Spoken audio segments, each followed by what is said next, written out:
Highland Franklin Buddy Fowler Jr., born July 2, 1955, is an American politician from Virginia.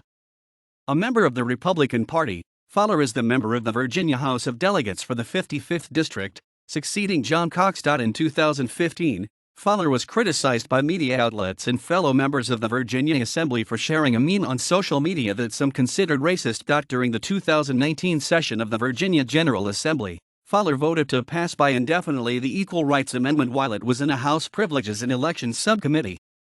This vote prevented the resolution from being considered or voted on by the full committee and effectively ended the resolution's progress through the House of Delegates for the remainder of the session. In September 2019, Fowler accepted a campaign contribution from the low-speed internet service provider CenturyLink, the only wired internet service provider that provides service to most parts of rural Hanover County. Most of rural Hanover County lacks high-speed internet access, and since taking office, Fowler has taken no actions to remedy that.